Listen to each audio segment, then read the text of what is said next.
Yes, hello, good afternoon, everybody. Welcome to this webinar session from NIPO.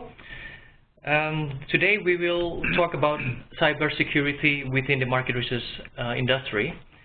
So just for you to be aware of it, this webinar is recorded and we will share the recording with you at a later stage, either this week or next week.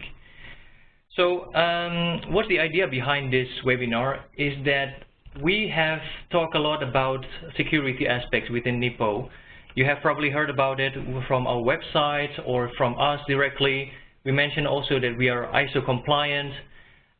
Today specifically, we would like to use the opportunity to talk a little bit more about that in details as a response also to the latest cyber attacks that came more and more within this year. As you noticed that especially in June, there was a non-PETIA attack to large companies, and also some other examples that we will talk about later on today.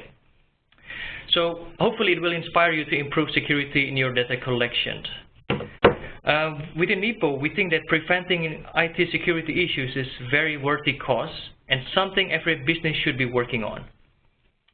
So we will share this knowledge with you, what we have experienced and what we have implemented within our organization, so that, for example, like why we think security is so important to everyone who operates in the market research industry, and what you can do to make sure that the attacks itself have the least possible impact to your business.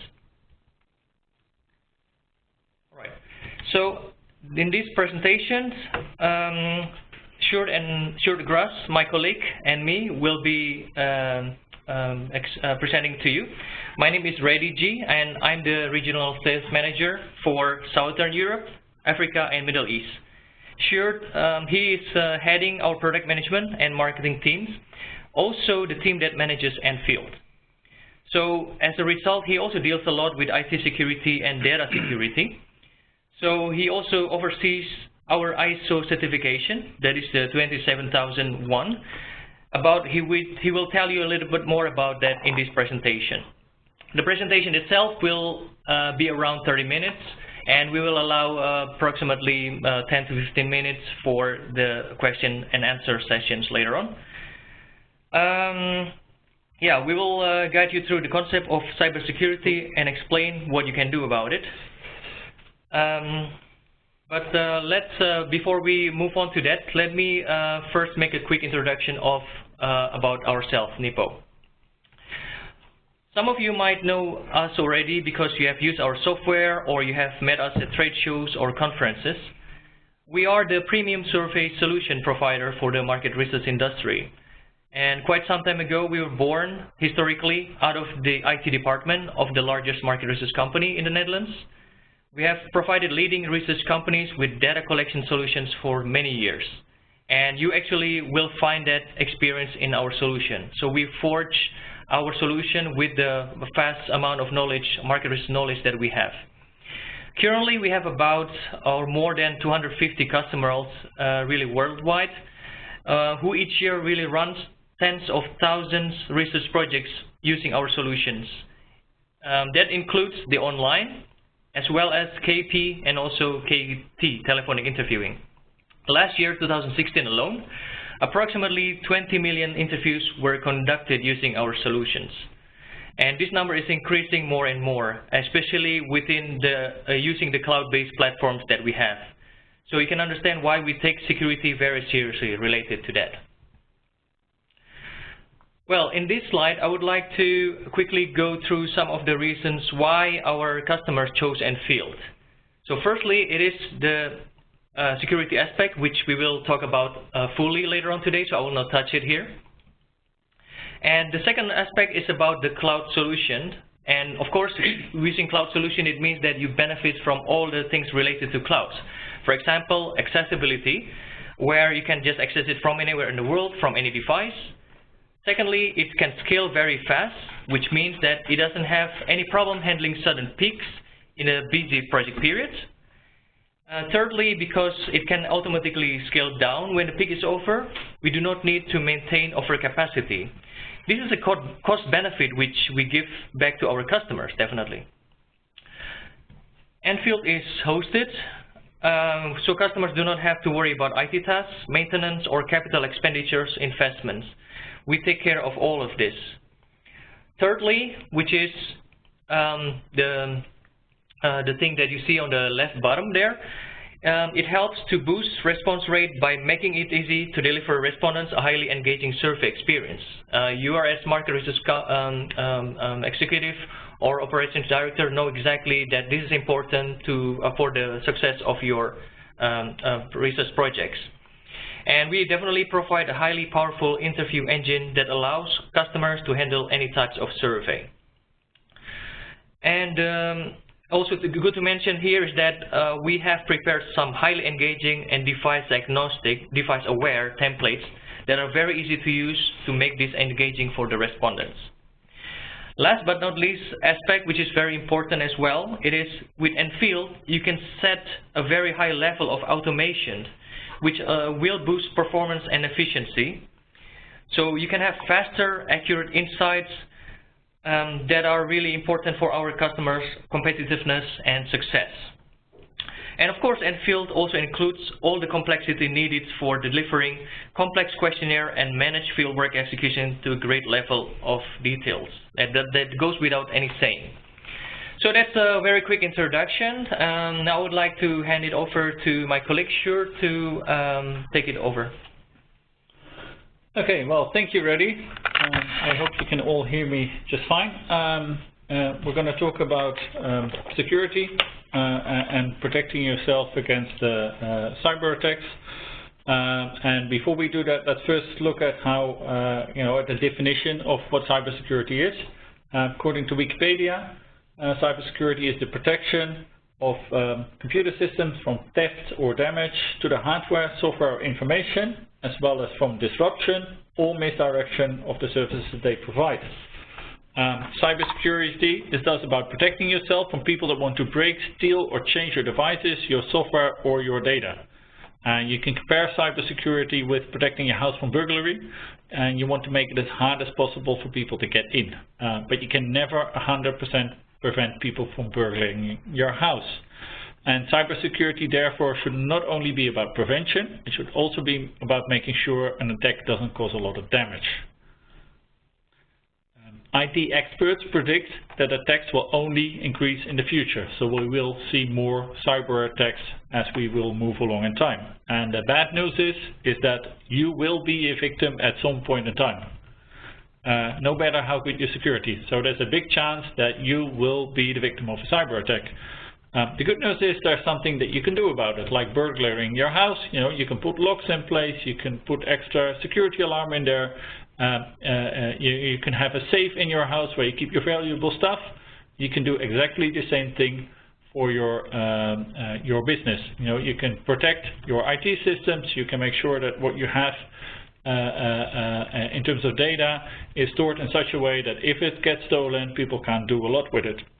So you can do things to minimize the risk of being attacked, but also to reduce the impact of a cyber attack, and that's what we want to talk about today. Okay, so if you get hit, the bad news, you will be hit. You won't be the only one that gets hit. Every year, many companies experience some kind of cyber attack. Some of these make the news, most of them actually don't. And you see some logos here from companies that were hit in the past, actually were quite big time. One example is Sony, who decided to pull the release of the film The Interview, or at least postpone it after hackers blackmailed them with fragments as well as personal details of Sony staff. We see the same thing happening at HBO at the moment, where episodes of series are being leaked, and the idea here is that the hackers want money in return for their activity. So that's why they go after such a big company with such big impact. Yahoo, another really big company, they got hacked a few years ago, where hackers obtained account details of approximately 500 million, so 500 million users, including their passwords. And they were only able to do so because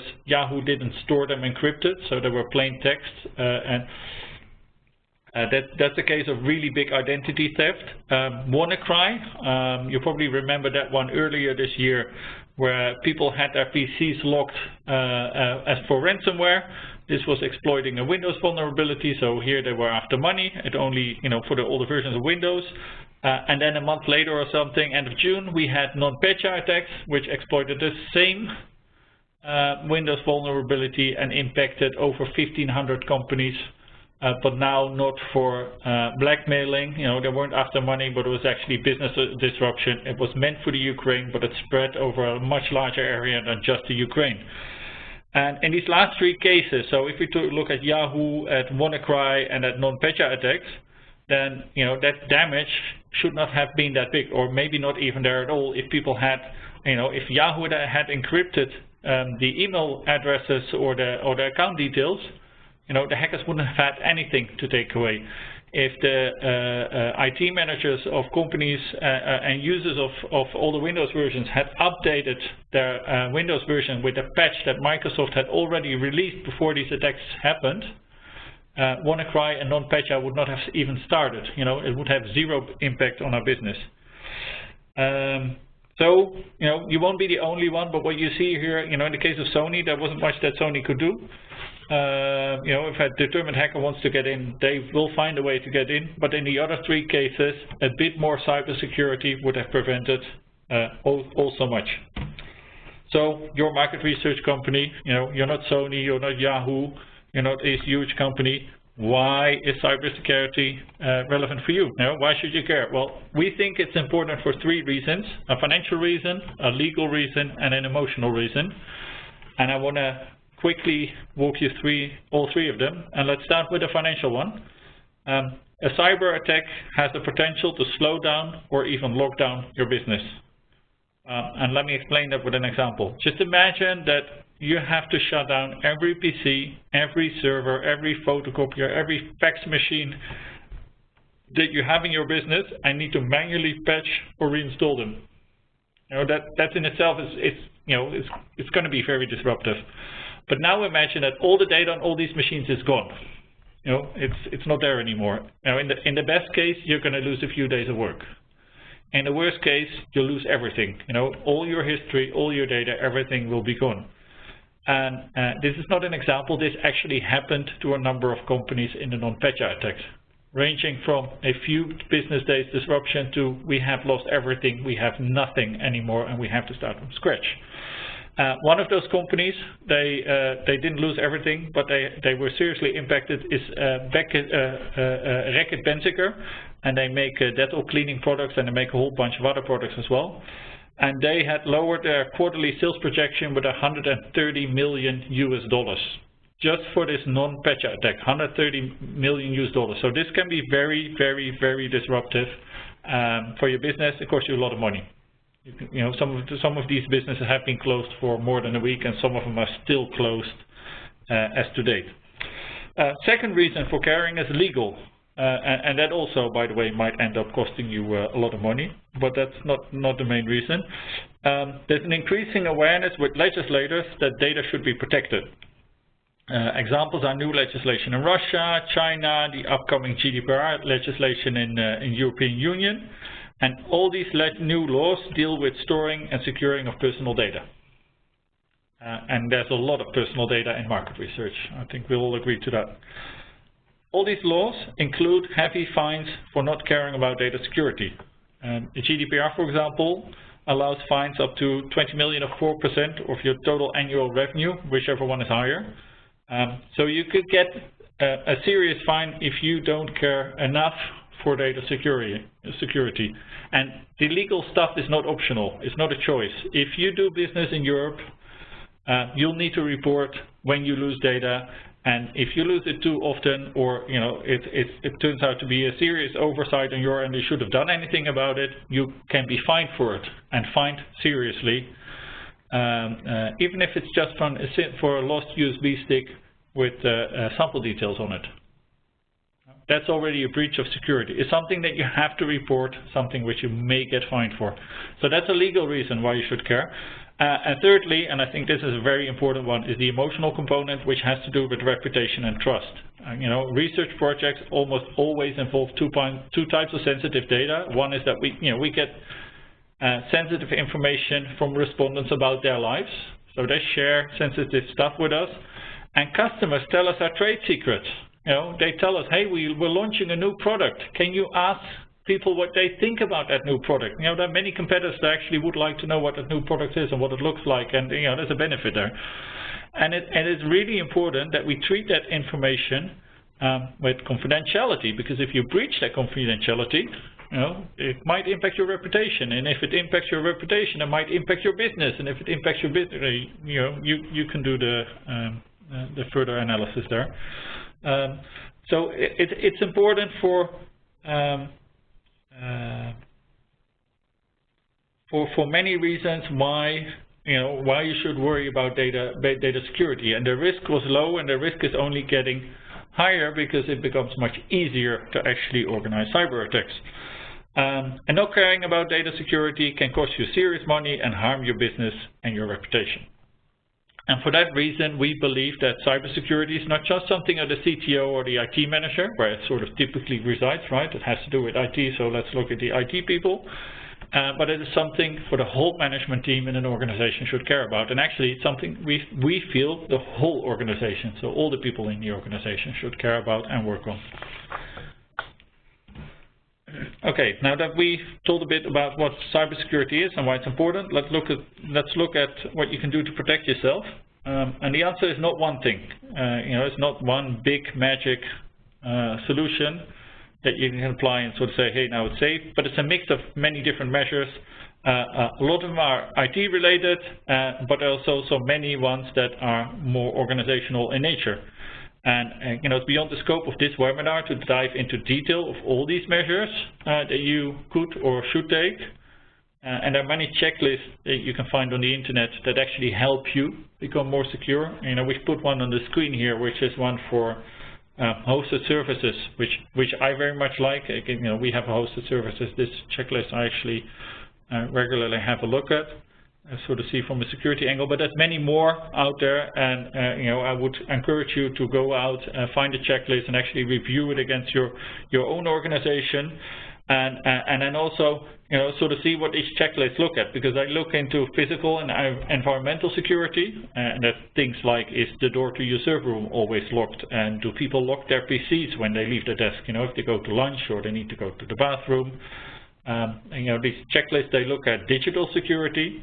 You have firewalls in place to prevent against digital break-ins. I think the answer for all of you will be yes. But do you also remove access credentials for staff that leaves your organization?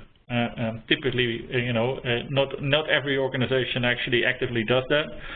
Do you monitor against intrusion? There's even less organizations that do that. Do you actually know if when someone has broken into your house?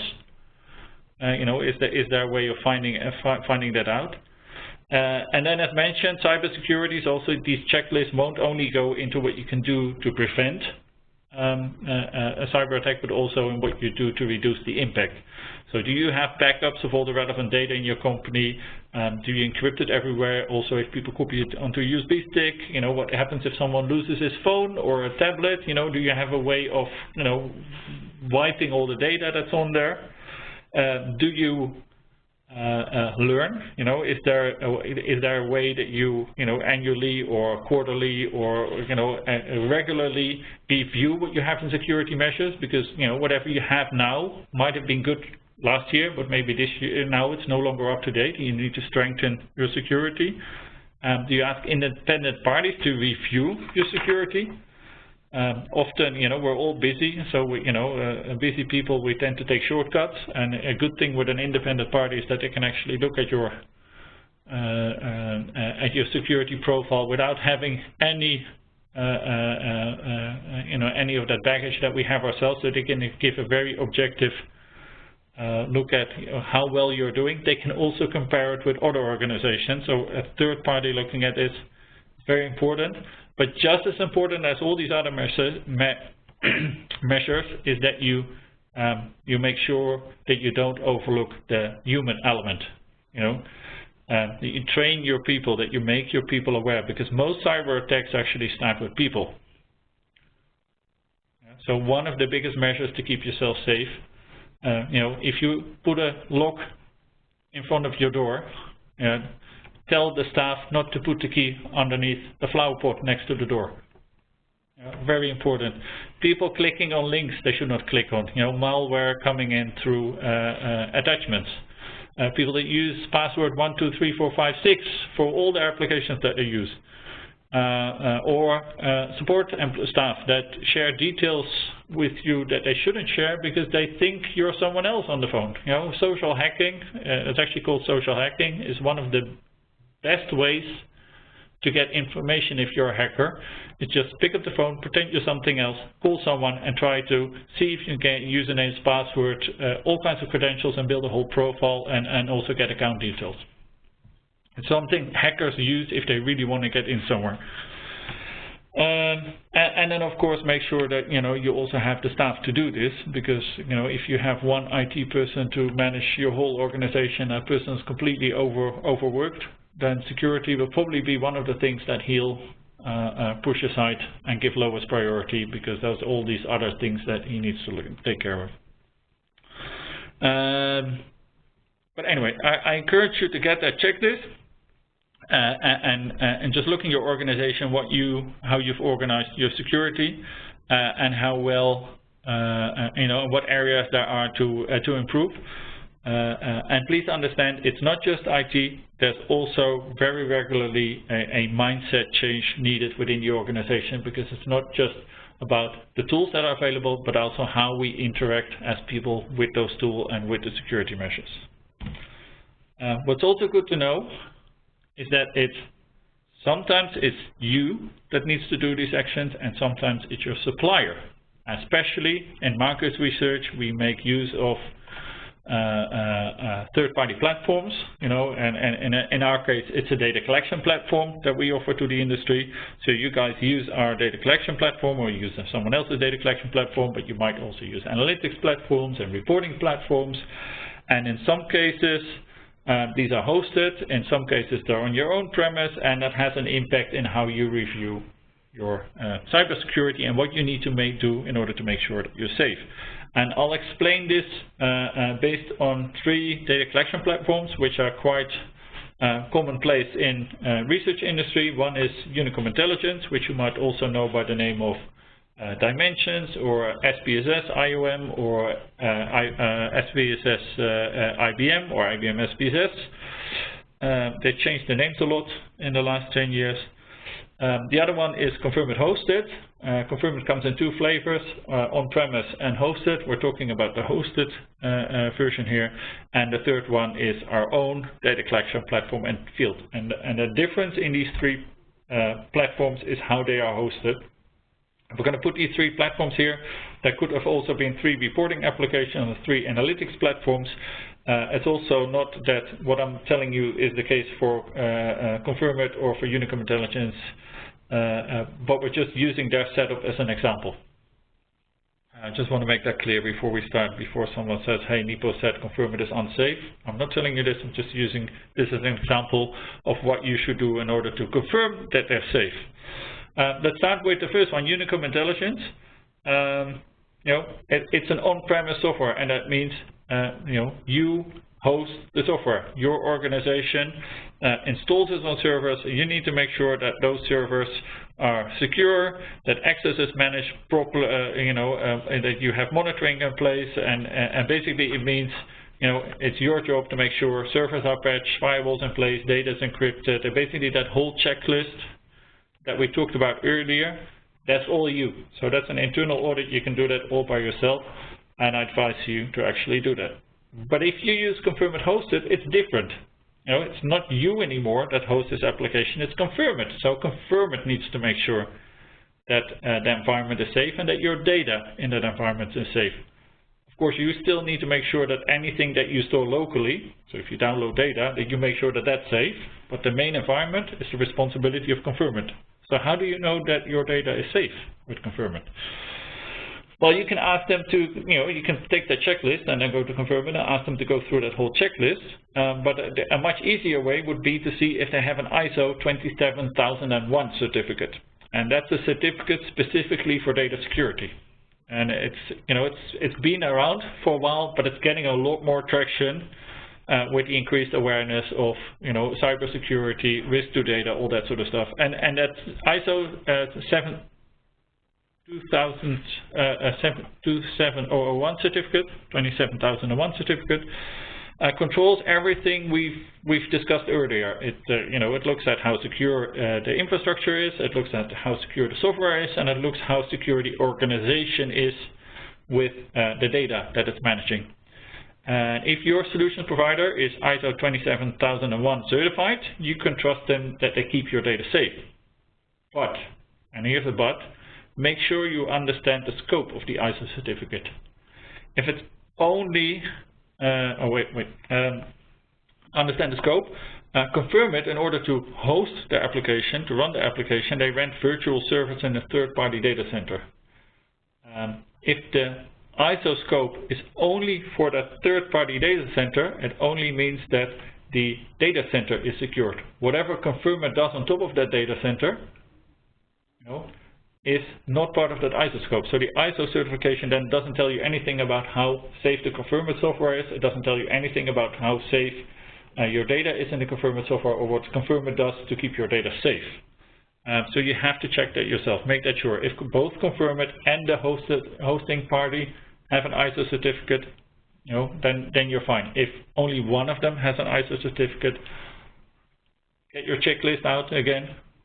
Sit together with the supplier and ask them, hey, can you tell me how you do this, how you do this, how you do this, how you do this. And again, I'm not saying confirm it is unsafe. I'm just saying, if you evaluate a setup like confirm it hosted, this is what you need to look at. And please validate with confirm it whether they have an ISO certificate or not. Nfield is again a little bit different. It's like confirm it, it's hosted, but instead of having virtual machines where we have to do all the updates, which is the case for confirm it, we use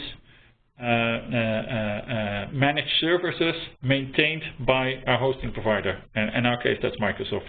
And these services are much more limited in what they can do, and they're much more locked down from a security angle. So basically, they're small boxes that can only do one task and have only a very limited amount of ways in which you can interact with it. So they come in with a sort of baked-in security, and they're fully managed by the platform supplier. So in our case, or in the Nfield case, Microsoft does all the patching, the updates, the security around the whole data infrastructure, and we just launch basically an app on that environment. Whereas in the hosted variety that you had with confirm it needs to do all that patching, updating, and security around our application. In our case, we just use Microsoft. Does that mean a lot of difference? No, but what it does mean is that the ISO scope is a lot different between a hosted version and a software as a service version. The ISO scope for software as a service means that if your data center supplier is ISO certified, there's a lot more security elements already in that ISO certificate than if it's just the servers they're renting. You still have to ask, is both the application and the data collection or the third-party hosting provider, are they both ISO certified? And in the case of Nfield, both Microsoft and NIPO are certified for ISO 27001. So that you have the confidence that the system is well managed with regards to security. But my key message is here, ask your supplier how they host it, and ask your supplier if they have ISO certification both for the hosting party, so the data center they use to host it, and for their own servers that they're running. And if that's either one is not the case, get your checklist out and just go through it as if it were your own on-premise data infrastructure. Why? Because what we discussed earlier, if something happens to your data, it's not your supplier, it's actually you that feels the pain. And you are responsible for your data. It's your responsibility to make sure it's secure, even if it's with a third-party supplier. And if you're based in Europe or conduct business in Europe, you actually need to know how your data is protected, because, from that legal point again, it's your responsibility. You're responsible under that upcoming GDPR legislation. Okay, so let's look at how we've done it for Nfield. First of all, our people live and breathe security. I think we've, one of our key points that when we started working with Nfield is that we said, this platform, we're hosting client data. Clients have to trust us that we, keep their data safe and secure. And we started that one when we started building Nfield. So we have security champions who advocate secure behavior in our organization. We have that ISO 27001 certification, which we think is really important. We code review our software for security risk, and we continuously code review against security risk. So we understand if we make new functionality, where might we accidentally put in a risk, so we can actively mitigate that. We invite people to try and hack our software, and we continuously try to improve our security. And that ISO certification means that both NIPO, the organization, the people that work here, as well as our software, Nfield, and the Microsoft Azure infrastructure that we use for hosting, all have to comply with a strict set of rules around data and cybersecurity, and which are audited every year by an independent party. And that auditor then looks at many different security areas, which include physical security and network security, software security, firewalls, access, change management, encryption, and many more. And we see it as an exam that we have to pass every year. If we don't pass, we don't get renewed for the ISO 27001 certification. So if we don't do well, and also if we don't every year improve, we won't get the ISO certificate the year after. Because we're using Azure, Microsoft's cloud platform, and because we're using their platform as an infrastructure, so their managed services, there's a whole set of security features that we can use out of the box. And one of the reasons why we chose Microsoft for Nfield is because they spend a huge amount of effort in making sure that data centers are safe and secure. And if you want to know more, they have a whole website dedicated to security. They call it their Trust Center. But next to being secure, they also offer us very good data backup and cryptographic infrastructure. So with Azure, we can replicate data in the same data center and between data centers. And because of this, your data is protected against hardware failures, but it's also protected in case a plane would land on one of the data centers and destroy it. It's not going to happen often, but just in case it happens, we have the data somewhere else. So that's always good to know. We do our own backups. On top of this, we do our own backups that we keep locked down in a completely separated account. So if someone might hack our environment, we still have a copy, and delete all the data. We still have a copy somewhere else, which is completely isolated from our whole production environments. And then in case someone manages to hack into our account, they won't find a lot because we encrypt data everywhere. All the data in Nfield is encrypted. It's encrypted when it's stored. It's encrypted in transfer. When it moves when they communicate from one end to another end. It's encrypted on the servers. It's encrypted on the KP devices. We encrypt it everywhere so that if someone ever gets access directly to the data, what they'll get is not something they can use, but they'll get a bunch of gibberish.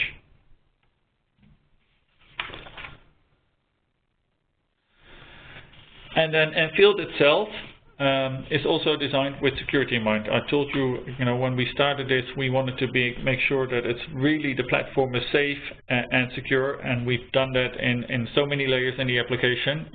Customers all have their own digital version of Nfield. We call them domains, and the data for those domains is isolated. So, one customer can't get access to the data of another customers. Customers are fully in control of what data they keep in Nfield. If they delete something, we also delete it on our end. So we don't have a sort of, we mark it as deleted. We actually delete your data if you delete your data, and then we also delete it from our backups. you can set your own password policies from very basic to very strong, and we encrypt password in a way that it's one-way. It's a one-way action. There's no way for us to decrypt the passwords anymore that we have in our database. That means we can't read them, nor can anyone else. We can only check that every time you enter your password, we do a similar encryption algorithm, and does that match what we have in our database. Data on KP devices is encrypted with specific user keys. So every KP device has its own encryption key, and it's based on the username, password, and then a whole bunch of other things as well. Data from KP devices, it's only on there when it needs to be on there. If you no longer leave that data on the device, we immediately delete it. So if someone is able to sort of hack that device, they only have a very limited set of data. But then if they hack one device, because the encryption key is different between devices, they can't use it on another device. So we make it very hard for people to sort of, in an automated fashion, to sort of try and steal data from the Nfield system. And we do the same thing with survey links. You can encrypt survey links, and then we use for every survey, we use a survey-specific encryption key. So if you have IT-savvy respondents that get multiple invites through Nfield, every time they get an invite, that survey link is encrypted in a different way. So they can't find a sort of encryption pattern that they'll try to work backwards and sort of see if they can sort of figure out what the encryption key was. So there's a lot of things that we do to keep you safe. We've designed Nfield to be safe, to be run safe, and I'm always happy to see this confirmed with every time we have an audit. Every time the auditor leaves here smiling and sort of says, guys, you've got it covered very well. And it's not just the ISO auditor that does that, there's also the people that do the penetration test. That they always tell us, they do audits all the time, but it says, every time we get here, we feel that you guys breathe security. And that's, there's a lot of organizations where it's different, and it's refreshing to sort of see that's actually in your organization. And something we're really proud of. So, resuming, if you want to protect yourself against security threats, cyber threats, make sure you understand what your systems you have and how they're managed. Make sure you have the proper security controls in place. Ask your suppliers to explain how they secure your key applications and your data. Don't worry about asking them difficult questions. Have your security reviewed by independent parties, and just as important, make sure your people understand why security is important and what that means for them. There's never an excuse not to improve the security of systems. Cybersecurity will not prevent you from being hacked, but it will significantly reduce the risk of happening and the damage it might cause to your organization and your business. If you use Nfield, know that it's safe, but of course then, don't download the data stored and unencrypt the USB stick and leave that USB stick in the train, right? Then it doesn't matter what we do. Okay, that's it for me. I will now hand over to Reddy for questions and answers. All right, thank you very much, Sjoerd. But before we move on to the question and answer section, I would like to just have a concluding sentence here, which I quoted. So basically, panic buying security software is not the answer. Make cybersecurity an active part of your strategy. It's not a reaction to a disaster. So basically, in short, this encourages you, all of us, to act now and really make sure that everything is secure. The software that you're using, your organization, your people, etc. So again, as you see that there's a lot of information there, but this is really important, and yeah, we cannot shout enough how important it is. It's very easy to get busy on our day-to-day tasks and then forget this, and once it happens, that's too late probably. All right, so here comes the first question from a company that is based in sub-Saharan Africa, who's got a little bit of internet connection issue, because Nfield itself is a cloud solution, meaning that you need to be connected to the internet for accessing it. So he wondered, where's Nfield physically installed, actually, the servers? Well, we have it in 3 different locations in the world. We have a Nfield setup in Asia Pacific. The main location there is Hong Kong, and the secondary location is actually our backup location if something happens in Hong Kong and Singapore. We also have a setup in Europe, where the main location is in the Netherlands. That's accidental. It has nothing to do with the fact that we're based in the Netherlands, but Microsoft's biggest data center in Europe is in the Netherlands, with a backup location in Ireland. The good thing is, if you're on that data center, and that's also that's the case for all our European clients and also for the African clients, is that it has good internet connectivity with large parts of the world, but also all the data stored on there, complies with GDPR legislation, at least with European legislation. It has to be stored in Europe, has to be processed in Europe, which is relevant if your business is in Europe. And then we have a setup in the US, where we have the data, basically we use two different data centers in the US. Again, one is primary location, the other one is secondary location. We're working with Microsoft to allow people to have local sort of versions of their data, so data can actually be in your country. But this is technology that Microsoft has only recently sort of started rolling out to the market. It's not widely available yet, and we're testing it with them, how good that works for Nfield. But that would mean local versions of Nfield. The business logic would still be in one of those data centers, but the data could actually be locally in your own environment, which might be very effective. There's also a disadvantage to that, is that all the geo-replication advantages that exist of having it in the cloud, all that duplication, replication, and geo-replication, those things will be gone once you go into a local version. Right. The next one is quite interesting, asking for ISO 27001 certificate and also possibly details on the last audit report. Yes, we can share those. Actually, we have a standard. If you want those details, just drop us an email, because we can share those details with you. We will not share the full audit report, but we can share some of the findings under an NDA. And the last audit actually was 18th and 19th of July. So we only had the audit 1 month ago. Okay, excellent. Okay, the other question I have here is about the APIs, actually. Does Nipo have APIs? Because it was earlier mentioned that Nfield has open architecture to allow automation, but at the same time it is tightly locked and secure. So to what extent I can connect my proprietary tools, third-party tools, with Nfield to allow automation? Okay. Yes, we do. First, let me start. Yes, we do have APIs for Nfield, and the APIs allow you to connect into the system. But what we don't allow anymore, what we did allow with our on-premise software, is that you could connect directly to the database. The calls into the system are regulated, so all the functionality that's in the user interface, and also a little bit more functionality than we have in the user interface, is available in the APIs.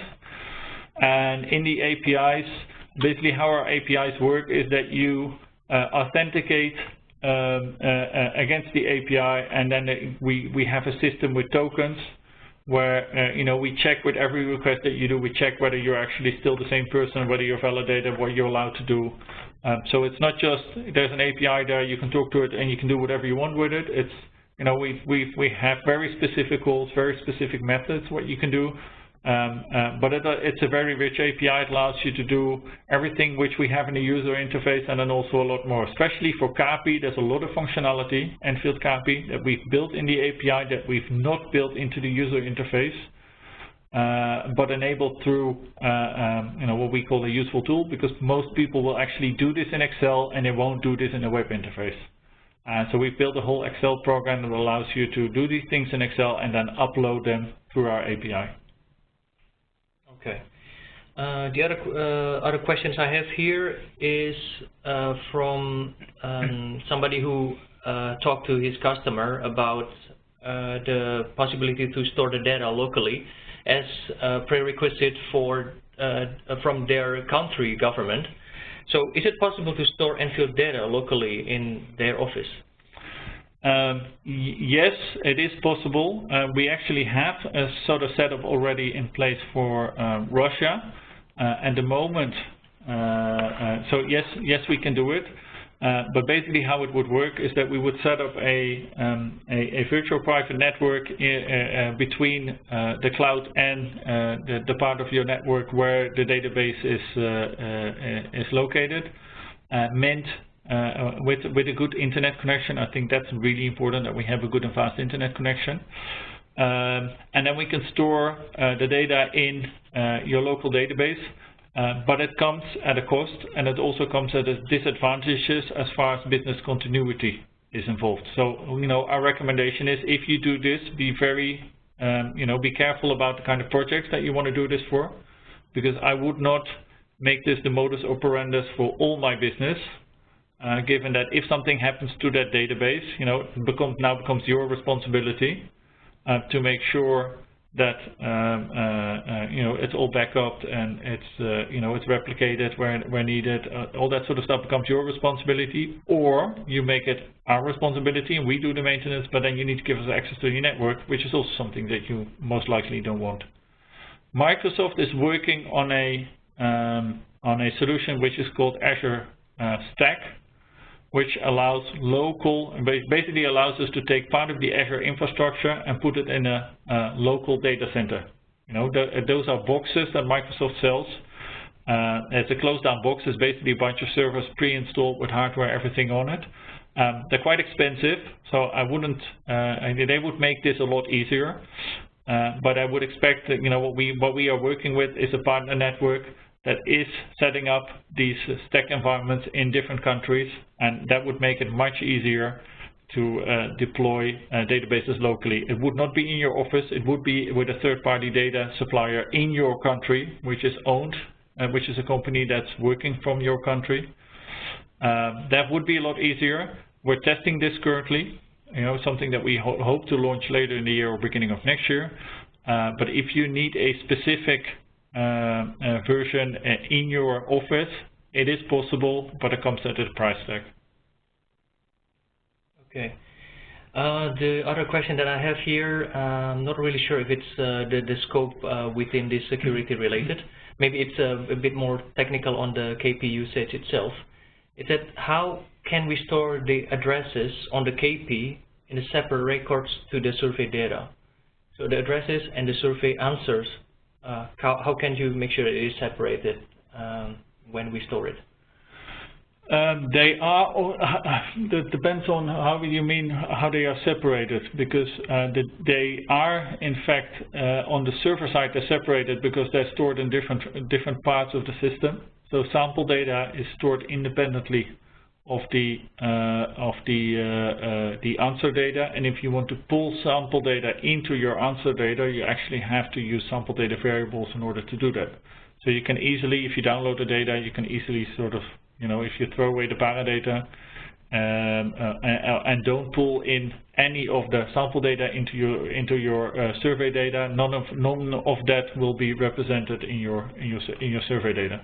On the KPI device, you can't split them. You need the address on a KPI device. Your interviewer needs to be able to see the address and then link it to an interview. If you specifically don't want to have the two together on the KPI device, the only other option is, as far as I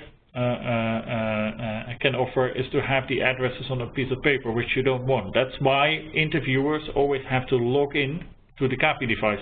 It's an access controlled environment, so that you control who can see the sample data. They need to, whether they have it on a piece of paper with them or on the same machine, it doesn't matter. As long as they close the KPI app, they need to log in again, next time that they access the KPI app, and they need to have both that information available. Again, all the data on the KPI app is encrypted with a user-specific key. And if another user logs into the KPI device, then basically what happens is that any unsynced data is being synced back to the server, and then that survey for the previous user is deleted. So all the data will be removed from the device, and the data for that new interviewer will be downloaded to the device. So also there we make sure that we have the least possible amount of information on the CAPI device. Okay, so that was the last question up to this moment. Maybe we just give a few more moments for the last questions before we conclude this.